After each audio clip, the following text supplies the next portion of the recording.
Vamos a considerar las palabras del Señor.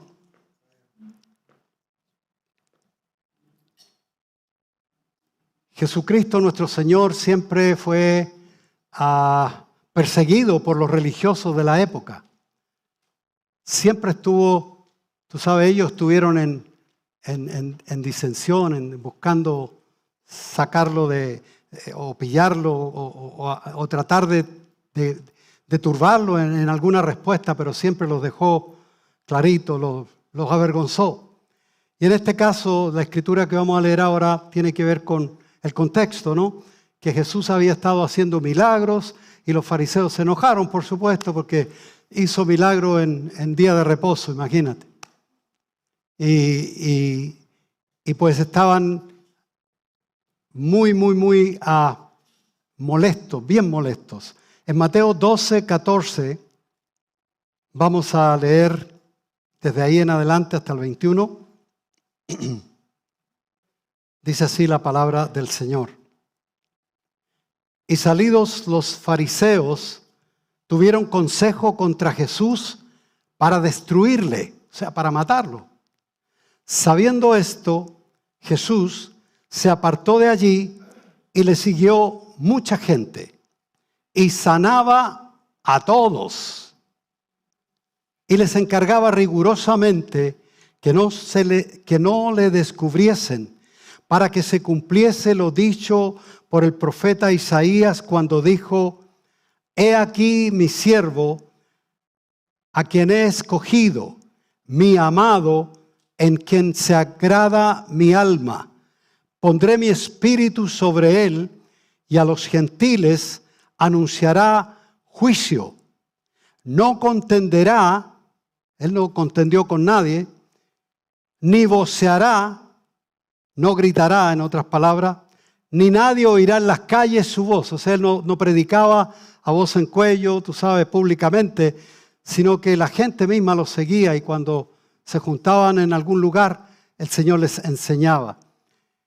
Y en el verso 20 dice esto que es bien importante, al escudriñarlo bien, es muy importante con respecto al Evangelio.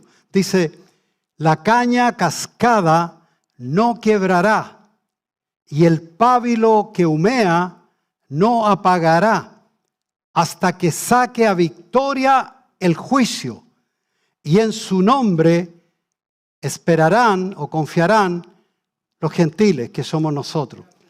Vamos a orar al Señor. Amado Señor, le damos gracias por este privilegio que tenemos de estar, Señor, quietos, reposados, cómodos, considerando tus palabras, Señor. Dios mío, no hay cosa más linda que recibir palabra tuya, Señor, porque tu palabra, Señor, trae consuelo, trae seguridad, Señor, y a la vez, Señor, como vamos a considerar hoy, de alguna manera trae crisis también, Señor, pero una crisis para bendición, Señor. Gracias te damos, Señor, en el nombre precioso de Jesús, por todo lo que has de hacer en esta mañana a través de tu palabra. Amén y amén. Gloria al Señor. Como decía el profeta Isaías sobre esta profecía que dio sobre Jesús, el Mesías que venía, lo nombró como el siervo. Jesús, hombre, fue el siervo de Dios. Sabemos que por Adán entró la muerte en el mundo, el pecado entró al mundo, por lo tanto entró la muerte, o sea, la separación del hombre con Dios eternamente. Recuerda que Adán conversaba con Dios así cara a cara, o sea, cara a cara. Dios es espíritu, pero de todas formas conversaba con Adán. Luego de esto, él fue echado del paraíso y todo eso, pero el postrer Adán, dice la Escritura, o sea, Cristo Jesús vino, por él vino, así como por Adán la muerte, por él vino la resurrección y la vida, o sea, devolver la vida, pero no una vida solamente humana, sino la vida eterna junto a Dios. O sea, restaurar al hombre, hacer las paces con Dios. En 1 Corintios dice algo de esto, en 15:21 dice, por cuanto la muerte entró por un hombre, también por un hombre la resurrección de los muertos, porque así como en Adán todos mueren, o sea, todos están destituidos de la gloria de Dios, y aparte de eso, muerte también física y muerte espiritual, también en Cristo todos los que en Él creen serán vivificados. Ahora, tratando de ser expositivo con el mensaje, siguiendo más o menos la secuencia de la profecía, decía la profecía, pondré mi espíritu sobre él. O sea, Dios diciendo que sobre su siervo, Cristo, pondría su espíritu en él. Ahora, la pregunta es ¿por qué? Si Jesucristo es Dios, ¿por qué tenía que poner su espíritu en él? Buena pregunta, hermano. Muy buena pregunta. La respuesta obviamente está en la Escritura, pero Jesús, como aunque era Dios, se despojó él voluntariamente de sus atributos y su humanidad fue tal como nosotros, así tal como tú y como yo. Por lo que tuvo que ser lleno del Espíritu Santo. Él necesitó ser lleno del Espíritu Santo para que su vida fuera no como un hombre común, aunque vino como un hombre, pero él trascendiera y tuviera esa línea directa con el Padre y hacer la obra del Padre, no por sus méritos, o sea, por su, digamos, su fuerza, porque era un hombre en ese sentido autolimitado, sino por el poder del Espíritu Santo.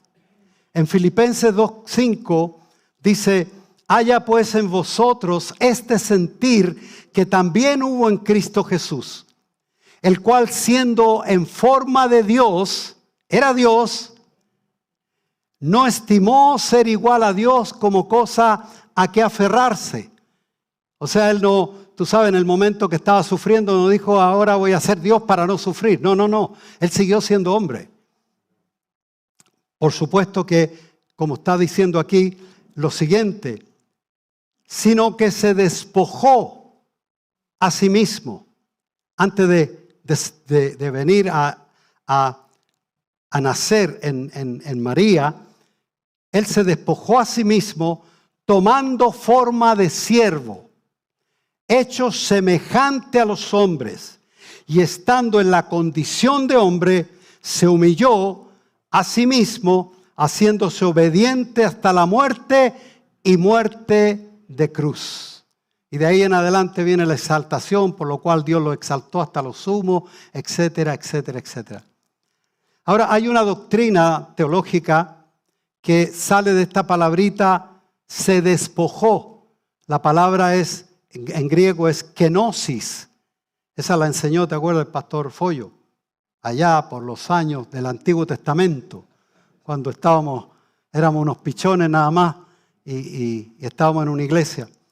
Esta doctrina tiene la traducción de la palabra kenosis, es vaciarse o despojarse.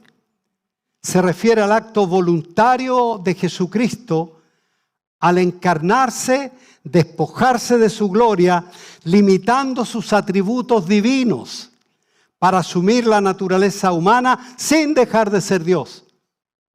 ¿Cómo lo hizo? No me pregunte. Algún día lo vamos a ver allá arriba. Lo único importante, hermano, es que Él tuvo que ser lleno del Espíritu Santo. Eso es importante en el mensaje de hoy también, para que nosotros veamos que nosotros como seres humanos tenemos la misma oportunidad, la misma posibilidad, con todo lo que Él hizo en la cruz, con toda la redención, incluyó que nosotros, pecadores, destituidos y todo lo que tú quieras decir, vengamos a ser también templos del Espíritu Santo. O sea que el Espíritu Santo mora en nosotros tal como moró en Cristo Jesús. Jesús no estuvo en las calles predicando, como lo dije anteriormente. ni en lugares públicos levantando la voz, ni menos porque él no quería discutir, él tenía que dar un mensaje.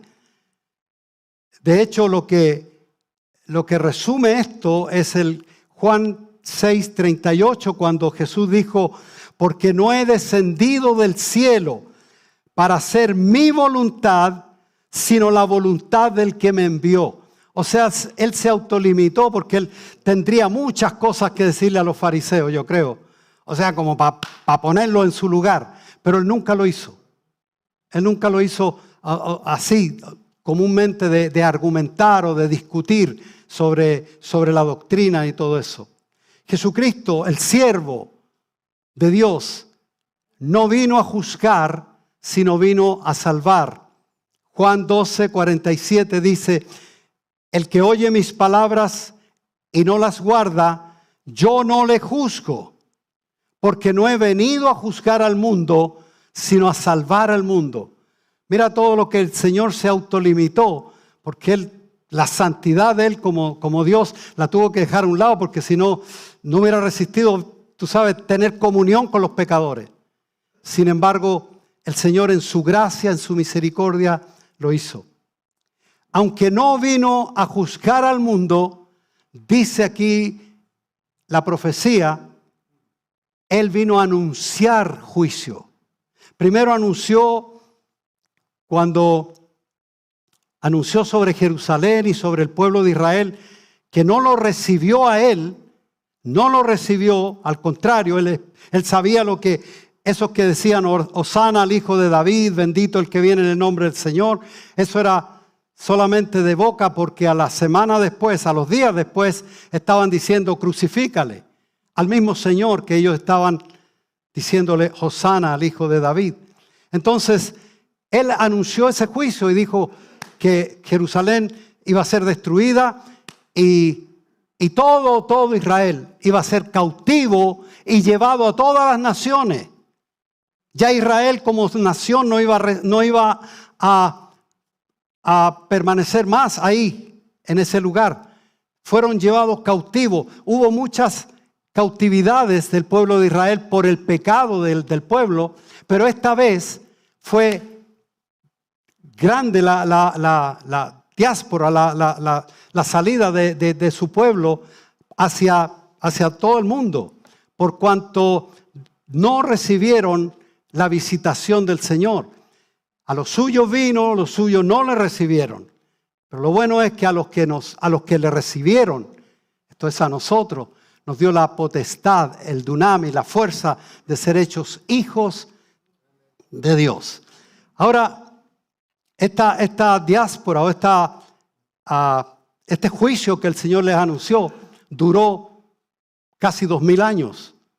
Y en el año 1948 recién un grupo llegó a la tierra nuevamente y se proclamó como una nación nuevamente. Eso fue tremenda la profecía, se cumplió así. Así que ojo con los profetas que andan por ahí, porque hay algunos que han profetizado unas cosas, hermano, y la primera señal del profeta es que se cumpla lo que dice.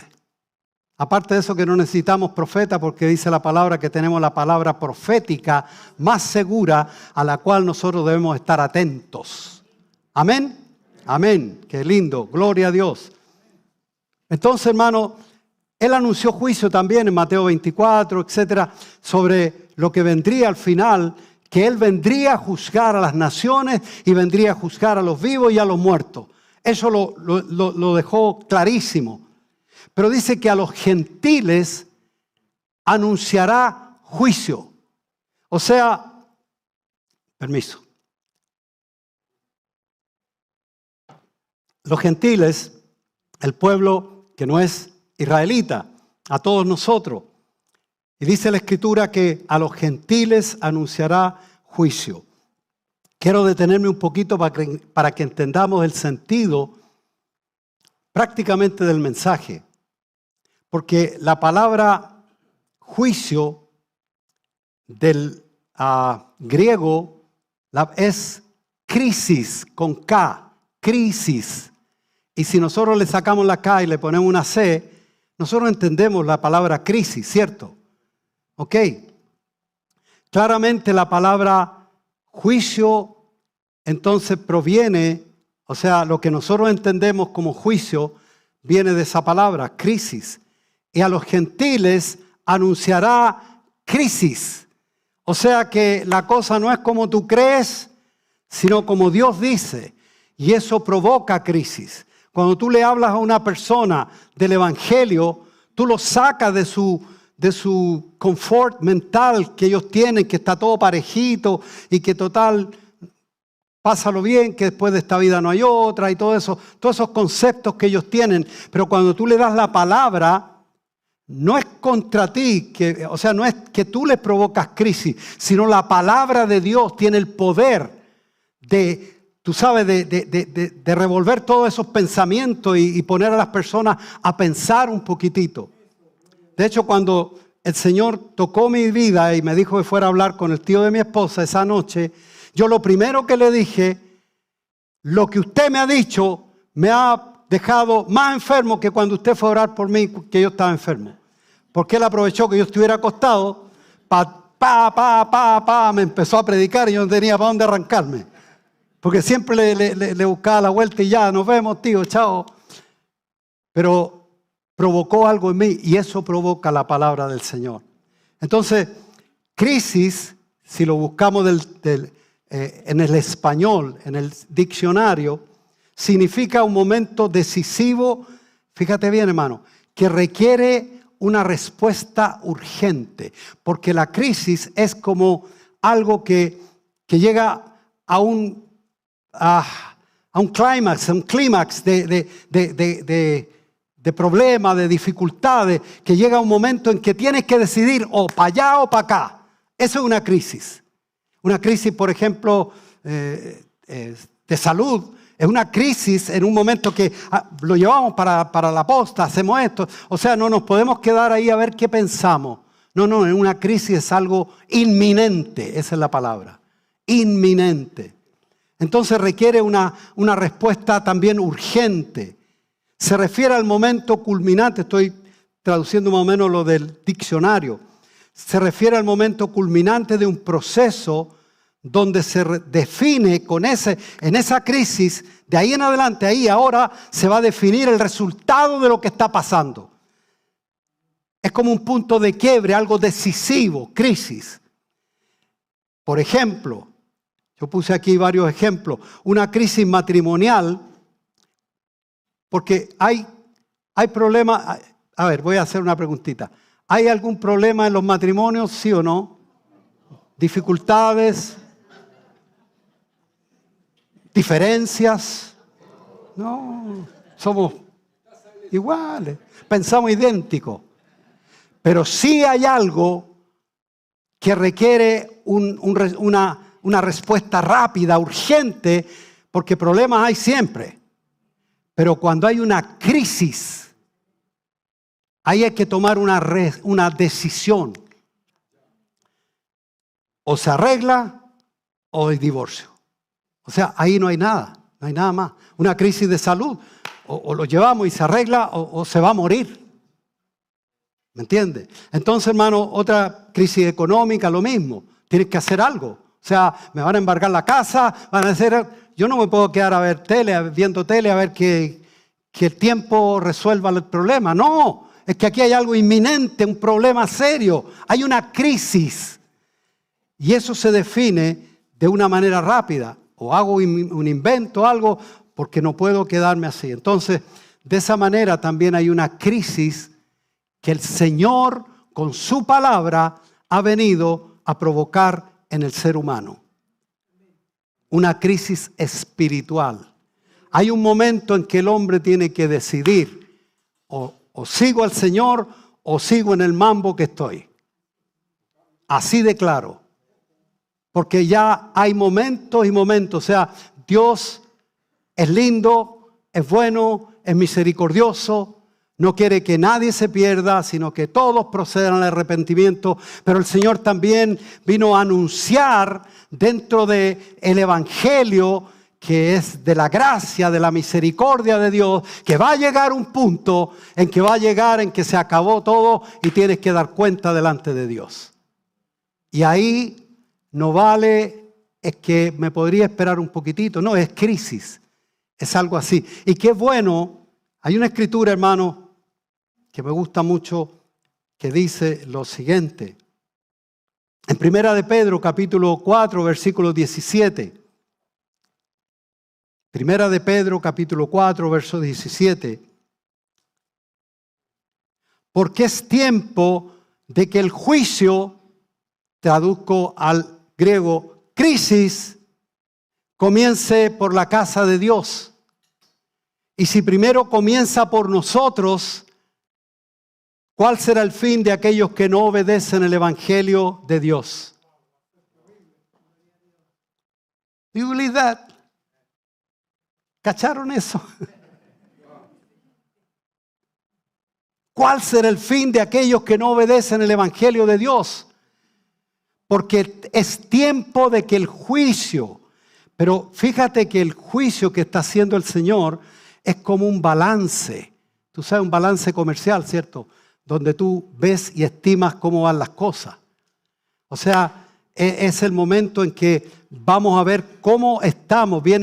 Tenemos un viaje por delante, vamos a ver cómo lo hacemos. Vamos a ver si tenemos el pasaporte, vamos a tener el pasaje, porque yo no me puedo tirar al aeropuerto y allá a ver si es que, espérate, ahora vamos a revisar si es que tenemos todo en regla. No, a lo mejor perdiste el vuelo, perdiste todo. Por lo tanto, hermano, lo que aquí dice, porque es tiempo que el juicio, o sea, que el remesón, la crisis, sea ahora. Ahora es bueno que el Señor nos hable, que nos remesa un poquitito, que nos ayude a entender cuál es nuestra posición delante de Él, para que no tengamos sorpresa como aquellos del capítulo 7 de Mateo, a los cuales dirá, apártense de mí que nunca los conocí. Pero Señor, si en tu nombre hicimos esto, este otro, apártense de mí, nunca los conocí. Entonces, bueno, hermano, porque muchas personas, y por eso yo veo que, ¿cómo le digo? O sea, veo que la multitud no le gusta este mensaje, no, definitivamente. ¿A quién le gusta que un día domingo, que está alegre, viniste, te arreglaste y viniste para la iglesia, todo el mundo, Dios te bendiga, amén, ¿cómo estás? Bien, hermano, chévere y todo. Y que el mensaje te ponga a pensar y te atribule, hermano. Y te diga, hay una crisis que tú tienes que resolver ahora. Porque mañana puede ser demasiado tarde. Entonces eso no es, te lo digo personalmente, brother, no es agradable. Pero lo lindo, y yo me escudo en eso, que nosotros como predicadores no tenemos que agradar a nadie. Tenemos que agradar al que nos está dando palabra para compartir. ¿Cierto? No apology. O sea, no tengo que pedir disculpa ni permiso. Porque yo sé que estoy en confianza con la iglesia, nuestra iglesia, la linda iglesia Renacer. Pero hermano, es bueno que el Señor remezca nuestras vidas. Y continúo. Entonces Él no vino a juzgar, sino a salvar. Jesús mismo también dijo, hablando, o sea, Él siempre habló de paz. No se turbe vuestro corazón, la paz os dejo, mi paz os doy. Pero en Mateo 10:34 parece que salió de contexto total. Y mira lo que dice. No penséis que he venido para traer paz a la tierra. No he venido a traer paz, sino espada. Y más adelante dice, y los enemigos serán los de tu propia casa. Claro, porque el evangelio, hermano, no es algo socialmente aceptable. El evangelio es problema para la gente. El evangelio, si está todo el mundo en la pachanga, en el baile, en el vacilón, imagínate que tú dices, brother, me permite una palabrita, quiero compartirle las buenas nuevas de salvación. ¿De dónde salió este? Y te mandan ya tú sabes. Claro, porque no es grato. Por eso dice la palabra que Él traería juicio a los gentiles y dijimos que la palabra juicio es crisis. Y eso es lo que estamos hablando ahora, de que la palabra de Dios trae crisis cuando la escuchamos, a lo mejor nos molesta, nos mueve de nuestra comodidad, de nuestro confort, de lo que nos pensábamos que la estábamos haciendo de oro. No, si estoy bien, estoy súper bien así, no quiero escuchar nada. Pero cuando viene la palabra y te saca de tu lugar y te dice, no, tú estás mal, tú tienes algo, tú tienes que arrepentirte porque te vas a ir al infierno. Oye, brother, ¿pero qué te pasa si yo vine tranquilito a la iglesia? Sí, hermano, pero Jesús lo dijo. La palabra misma del Señor no siempre es paz, paz, paz, paz, paz. Porque no hay paz para el impío, dice la palabra. Y la paz es consecuencia de la justicia. Si tú estás justificado, tenemos paz para con Dios por medio de nuestro Señor Jesucristo. Pero si las cosas no están bien, si tú no estás bien con Dios, si algo no estás haciendo bien, si tú estás perseverando en el pecado y estás alejándote cada día más de Dios, es bueno porque Dios te ama que venga una crisis a tu vida para que te remezca y tengas que tomar una decisión, sí o no. Así de simple, bendito el nombre del Señor. No estoy enojado por si acaso.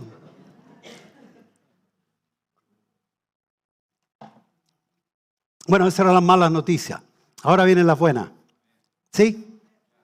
Y no son malas las que les di, son buenas. Porque es bueno el que te ama. El que te ama también te dice es el que te tiene que decir la verdad, el que te dice la verdad.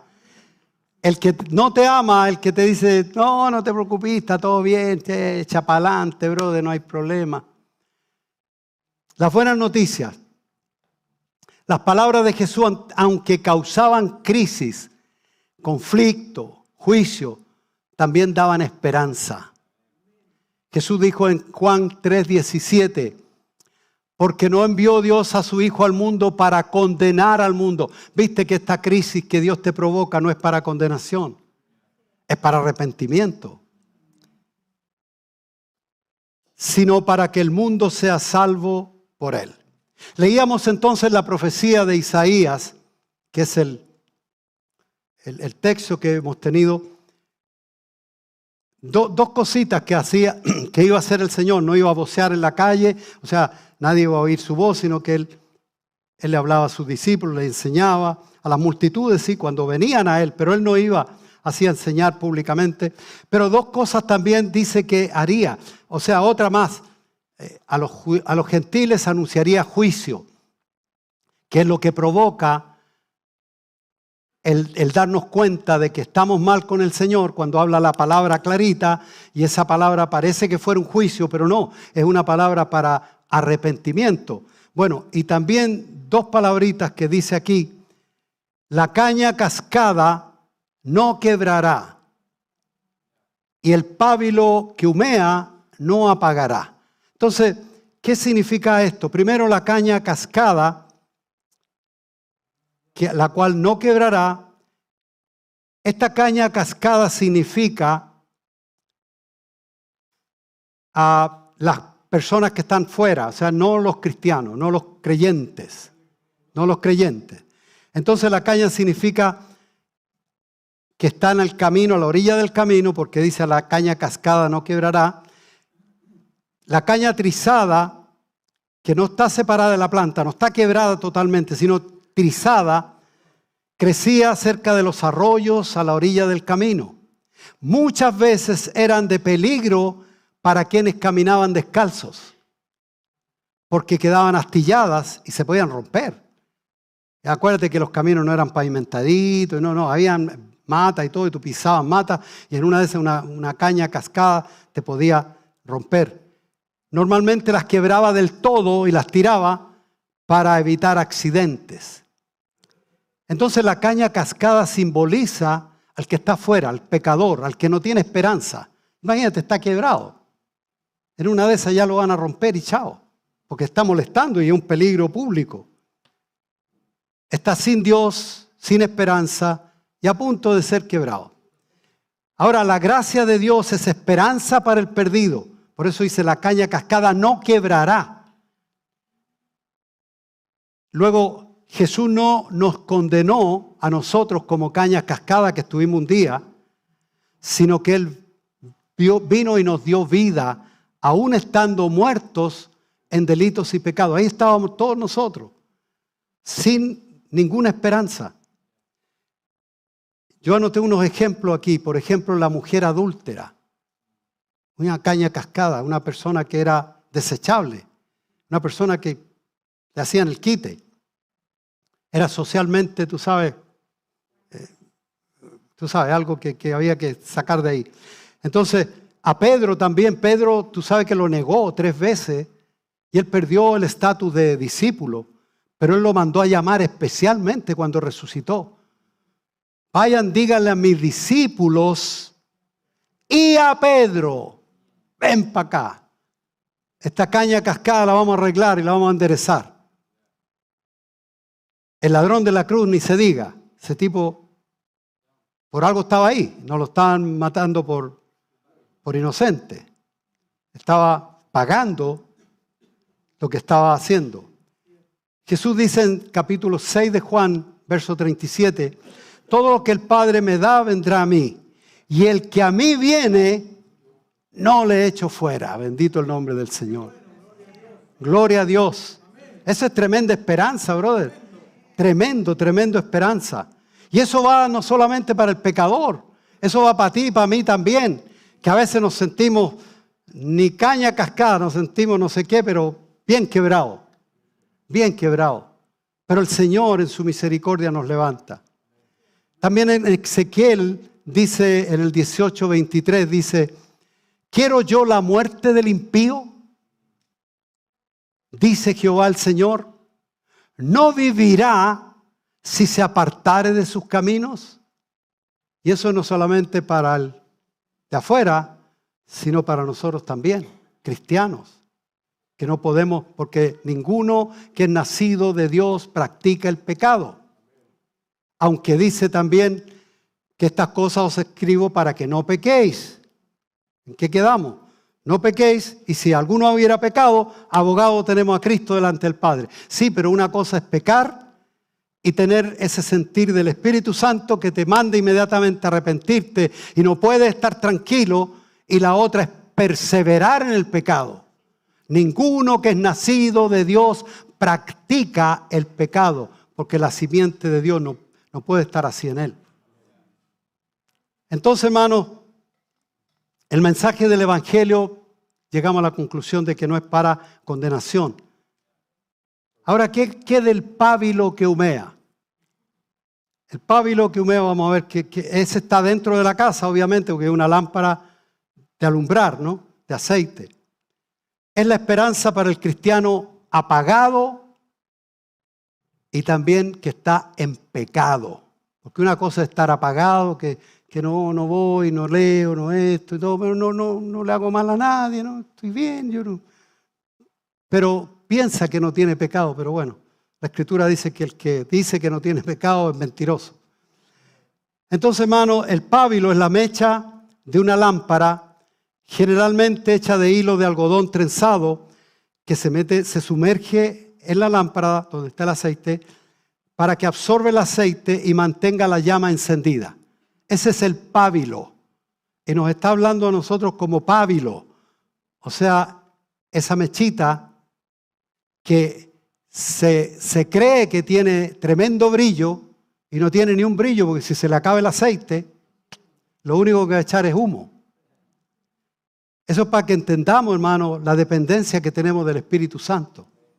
Recordamos que lo que decíamos en un comienzo, que Jesús se despojó a sí mismo y Él dependió del Espíritu Santo. Él decía, yo no hago lo que quiero, sino lo que mi Padre me manda, eso hago y digo. Entonces la lámpara usaba aceite como combustible. Cuando se consumía el aceite, la mecha se empezaba a quemar y producía que el pábilo estuviera humeante, lo cual no daba luz, pero daba un humo bien desagradable. Usted más o menos vaya sacando sus conclusiones. El pábilo humeante, entonces, hermano, es tipo de un creyente sin aceite, sin conexión con lo santo, con el Espíritu Santo. Tipo del cristiano cuya luz ya no está brillando. O sea que tú ves cristiano, tú le dices, pero si tú eres evangélico, sí, yo soy evangélico también y voy a la iglesia tal. Pero tú mismo sabes, y no vamos a hablar del otro, sino de ti y de mí. Que de aquí no salga. Esto, apaga la cámara. No.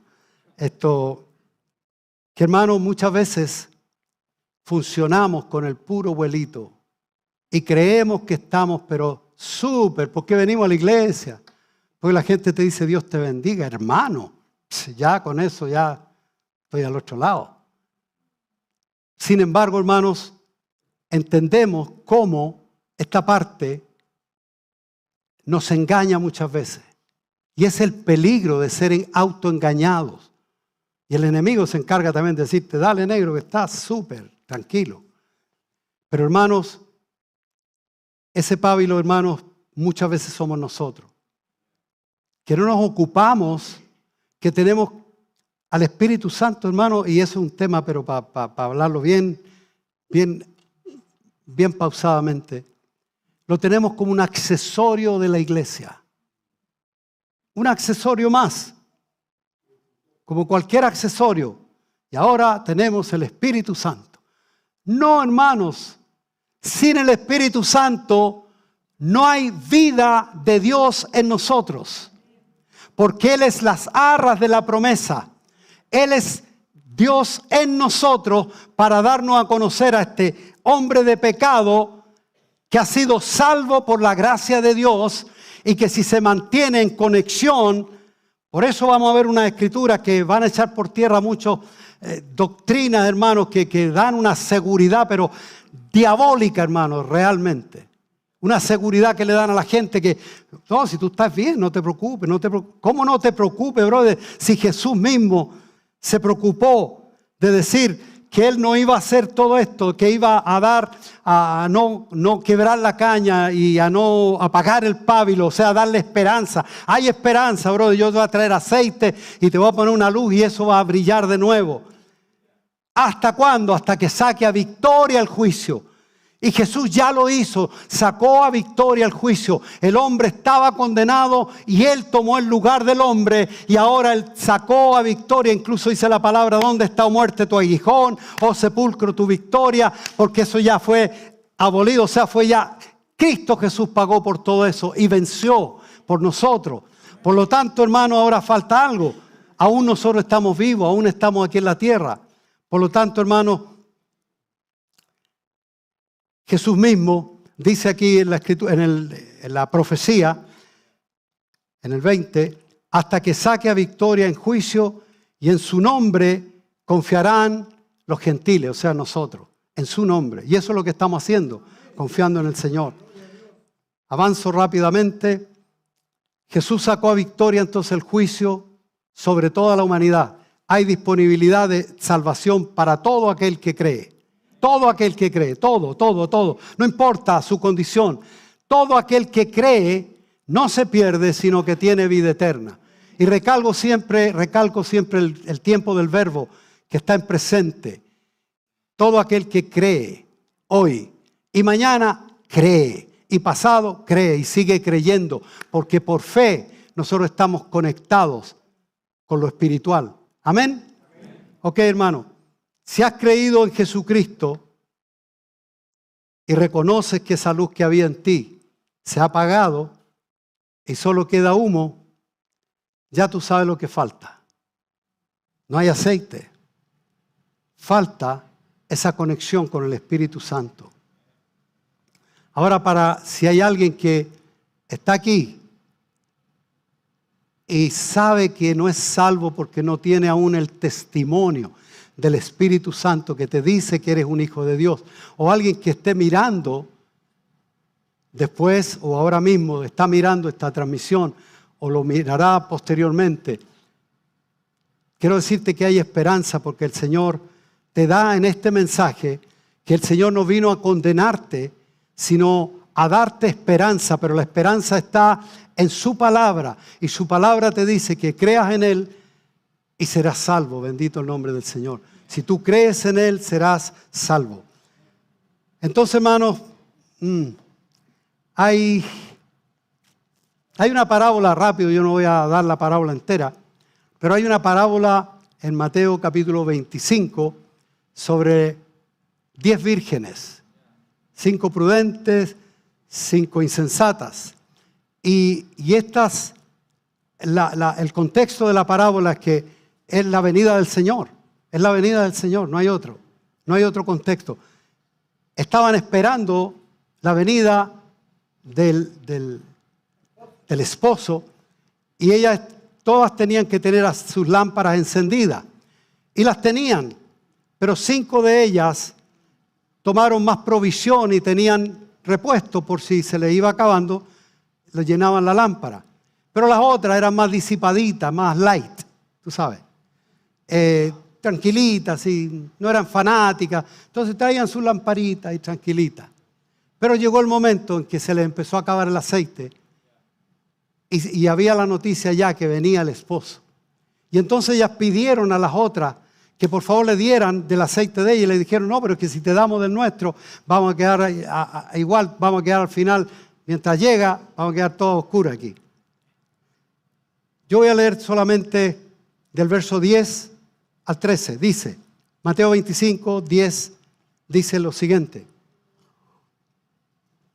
Entonces ellas fueron a comprar, o sea, hacer provisión para que tuvieran aceite. Dice, pero mientras ellas iban a comprar, llegó el esposo. Y las que estaban preparadas entraron con él a las bodas y se cerró la puerta. Eso de se cerró la puerta me suena como a Noé, cuando se cerró la puerta. Hoy es el día de salvación, ya mañana quizá la puerta va a estar cerrada. Bueno, después vinieron las otras vírgenes diciendo, Señor, Señor, ya llegaron, tú sabes, contentas, venían con las lamparitas prendidas. Vinieron diciendo, Señor, Señor, ábrenos. Mas él respondiendo dijo, de cierto os digo que no os conozco. ¿Te recuerdas capítulo 7 de Mateo? Lo mismo. Hermano, es el Evangelio y está con letritas rojas. Quiere decir que Jesucristo está hablando. O sea, aquí no hay temor de interpretación. No. Es directo. No os conozco. Velad pues, el mensaje que da Jesús, porque no sabéis el día ni la hora en que el Hijo del Hombre ha de venir. En Lucas 10:35 dice, estén ceñidos vuestros lomos, o sea, estén vestidos. O sea, no se desvistan, porque en cualquier momento puede venir. Eso quiere decir ceñidos los lomos. Y vuestras lámparas encendidas. Pastor, ¿qué quiere decir eso entonces? Bueno, que mi relación con Dios tiene que estar fluida. Hoy, así como el domingo, tiene que estar el lunes, tiene que estar el martes, tiene que estar el miércoles y el jueves. Y el viernes, no, y el viernes también. Y el sábado también. Y el domingo, por supuesto. En otras palabras, hermano, en cualquier momento viene el Señor. Entonces, no podemos como iglesia, tenemos que parar siempre en el camino. Hay mucha enseñanza buena en la iglesia. Los hermanos nos predican, nos traen mensajes, los pastores nos traen tremendos mensajes. Pero también es bueno que paremos de repente en el camino y nosotros mismos hablemos de juicio, de crisis. Y digamos cómo está nuestra vida hoy. No, si yo me arreglo. Entonces, hermano, recuerda que Jesús vino como Salvador, pero después ya no vendrá como Salvador. Vendrá como juez. Como un juez. Porque es tiempo que el juicio, la crisis comience por casa. Es tiempo. Es tiempo. Diga conmigo, es tiempo. Que comience, que nosotros nos empecemos a preocupar, que nos empecemos a espabilar, que nos empecemos a poner las pilas, como todos los sinónimos que usted quiera. Entonces, hermano, en conclusión, la pregunta es si es que la palabra hoy está provocando cierta alerta en ti. Y la pregunta es, honestamente, delante de la presencia del Espíritu Santo que está aquí hoy y que mora en cada corazón, estamos alumbrando hoy? ¿Está la lámpara encendida? No me lo diga a mí. Yo le digo que a veces yo sé, y les digo honestamente, que hay momentos de mi vida, de mi caminar con Cristo, que mi lámpara, hermano, ha estado, mira, ni sé dónde está. Así. Pero hermano, este mensaje no es para condenación. La crisis no es para condenación. La crisis es ese momento urgente, pero que hay que tomar una decisión urgente. ¿Y cuál es la decisión urgente? ¿Lo dejo para mañana? No, se te muere. Te embargan si tomas la decisión mañana. Si tomas la decisión mañana, te metes más en la droga o en el vicio, en el pecado de pornografía o lo que tú quieras. Te va a seguir condenando, te va a seguir, y mañana va a ser más difícil que hoy. Por eso, la pregunta es, ¿estoy alumbrando, Señor, de verdad? Y le vamos a pedir al Espíritu Santo que nos revele en oración en esta mañana. Y en oración sea todos estos días, que te revele, que me revele. Señor, dime cuál es mi condición. Provócame esa crisis linda, esa dulce crisis que tú provocas, Señor, que es para bendición. Porque cuando las cosas están parejitas, hermano, cuidado, es un peligro cuando nada pasa, porque en una de esas viene el Señor y no le va a pedir permiso a nadie, a ninguna religión, a ninguna iglesia. Mira lo que dice la Escritura, hermano. Este no soy yo, es Jesús hablando. Lucas 11:35. Mira pues, no suceda que la luz que hay en ti sea tiniebla. O sea, es un engaño podía provocar que eso suceda. Que yo piense que estoy dando luz y lo único que estoy dando humo. Tiniebla. La gente, y quiero decir, hermano, que Dios te da y nos da la oportunidad de volvernos a Él y ser restaurados. ¿Por qué Dios quiere que alumbremos? Primero, porque va a ser testimonio de que el Espíritu Santo está en nosotros y que Él nos guía y nos va a seguir guardando y Él nos va a seguir guiando a toda verdad y nosotros vamos a seguir seguros caminando hasta que Él venga un día de estos. Pero también porque el Señor dijo, yo soy la luz del mundo. No voy a leer todos los versículos, pero lo dijo en Juan 8:12. Yo soy la luz del mundo, dijo Jesús. El que me sigue no andará en tinieblas, sino que tendrá la luz que le alumbre para vida eterna. Pero después, en Mateo 5:14, dijo, vosotros sois la luz del mundo.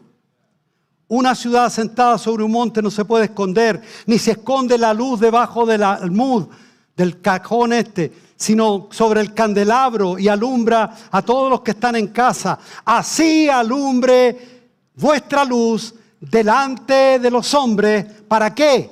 Con un propósito. Para que vean tus buenas obras y glorifiquen a vuestro Padre que está en los cielos. Y para que también vean la luz, no mi mal ejemplo, sino la luz de Cristo. Porque si yo estoy dando luz, si mi lámpara está encendida, quiere decir que estoy conectado fluidamente con el Espíritu Santo y la luz esa que estoy dando es la misma que el Señor dijo, yo soy la luz del mundo. O sea, no vamos a brillar con colores propios. No vamos a decir, yo soy la luz del mundo. No.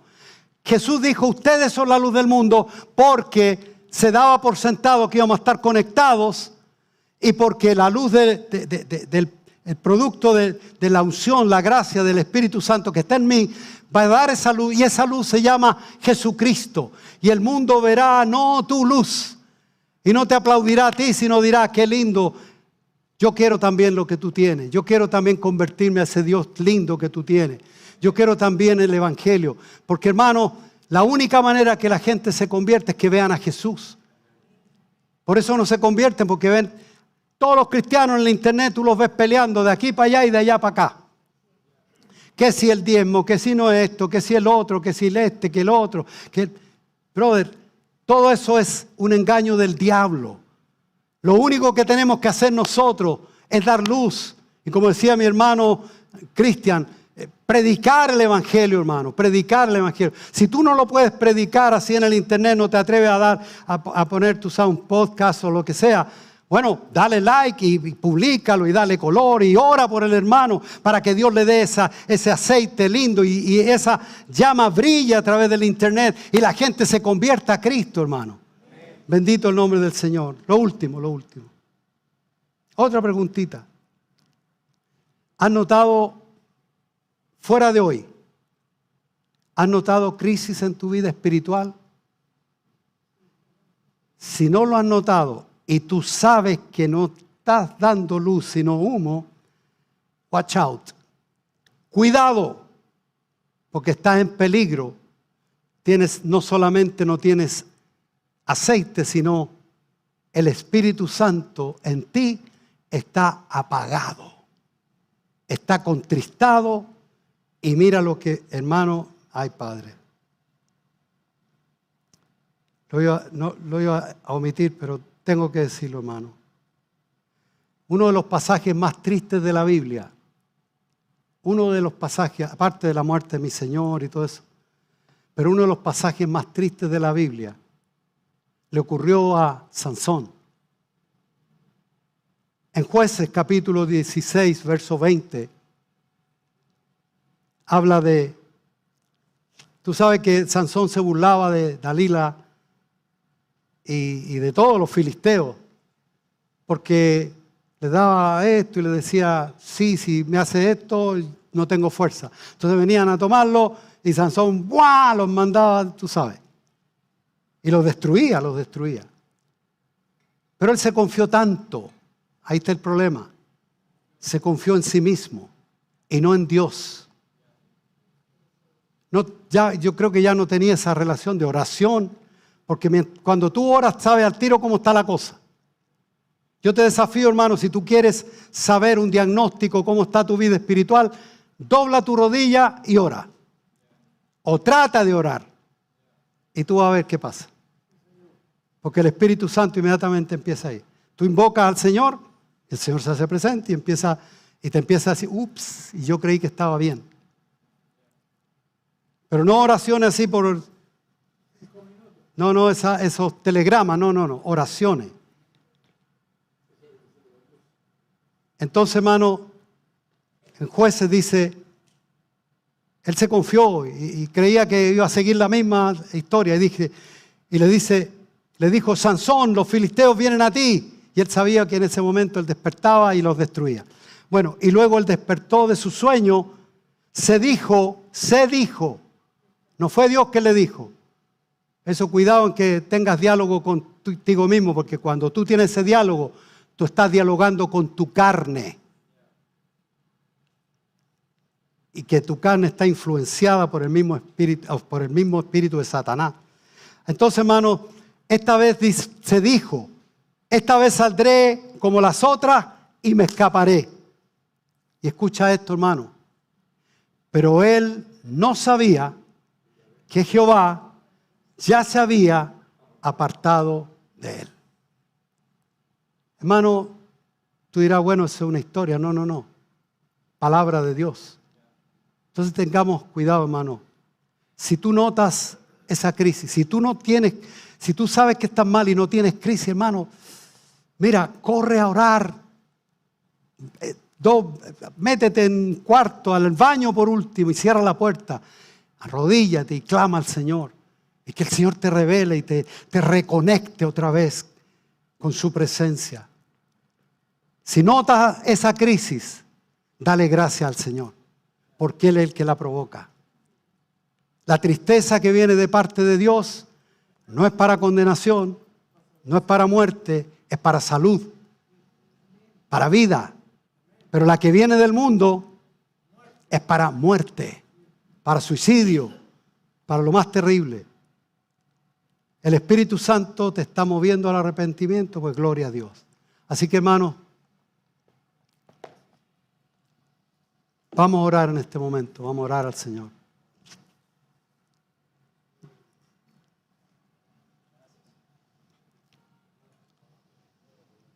Yo quiero, hermanos, obedecer al Señor. Yo sé que nosotros nos autolimitamos los tiempos para ser ordenados, más que todo para ser ordenados. Pero el tiempo es de Dios. Por eso yo quiero ser obediente con el Señor.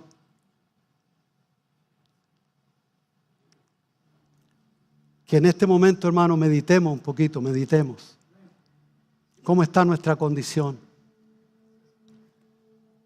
Estoy dando esa llama linda, estoy mostrando a Cristo. En otras palabras, tengo aceite dentro de mí.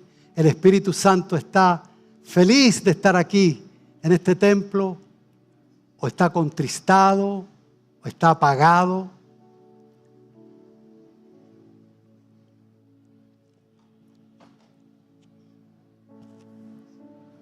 Si hace tiempo que no sientes la presencia de Dios, y no estoy hablando de andar por sentimientos, pero tu espíritu sabe cuando el dueño de casa está ahí presente. Si hace tiempo que tu oración es solamente un mensajito, un WhatsApp hacia el cielo.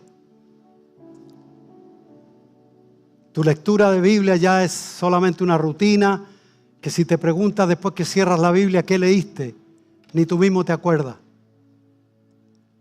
Porque no has meditado, no has estado meditando la palabra de Dios.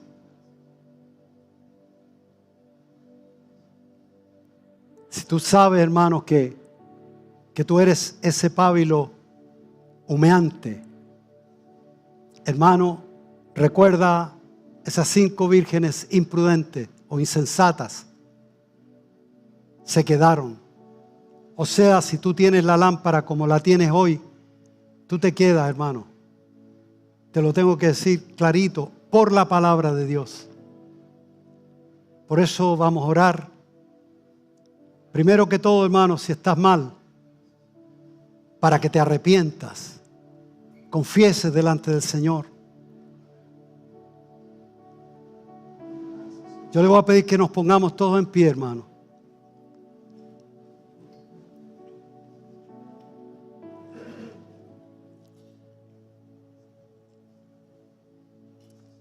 Si tú consideras, hermano, y dices, pastores, que necesito una ayudita, necesito el calor, la gracia de nuestro Dios, necesito que el Señor me ayude a levantarme porque no puedo.